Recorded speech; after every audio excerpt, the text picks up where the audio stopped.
ফটোতে আমাকে কেমন লাগছে কমেন্ট করে বলে যাবেন। হ্যালো বন্ধুরা, গুড ইভিনিং। তোমরা সবাই কেমন আছো? আশা করি ভালো আছো, আমিও ভালো আছি। আজকের একটা মিনি ব্লগে তোমাদের সবাইকে স্বাগতম। তো প্রতিদিন বিকেলবেলায় আমার না কিছু খেতে মন চায়। পেটটা শুধু বলে কিছু খাবো কিছু খাবো, মুখটা বলে কিছু খাবো কিছু খাবো। তার জন্য আজকেও তেমন, মুখটা বলতেছে কিছু খাবো কিছু খাবো, কিন্তু পেটে জায়গা নেই। দুপুরবেলা ভাত খেয়ে নিছি, তাও মুখটা বলতেছে কিছু খাই কিছু খাই।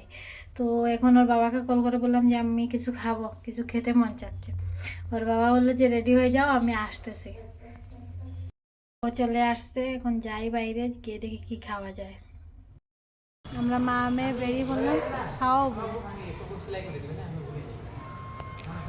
প্রচুর ঠান্ডা, বাইরে বৃষ্টি দিতেছে, জ্যাকেট ফ্যাকেট পইরা একদম বাইরে এলাম। এখন যাবো খাইতে, কি খাবো। তো চলে আসছি খাইতে।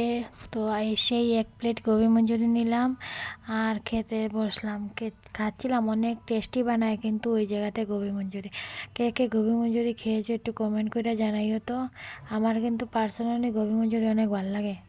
যারা বেঙ্গালুরু থাকো অবশ্যই গোবি মঞ্চুরি খেয়েছো। কে কোথায় খেয়েছো এবং কেমন লাগেছে তোমাদের আমাকে কমেন্ট করে জানাবে। আমার তো অনেক ভালো লাগে। Tata, bye bye.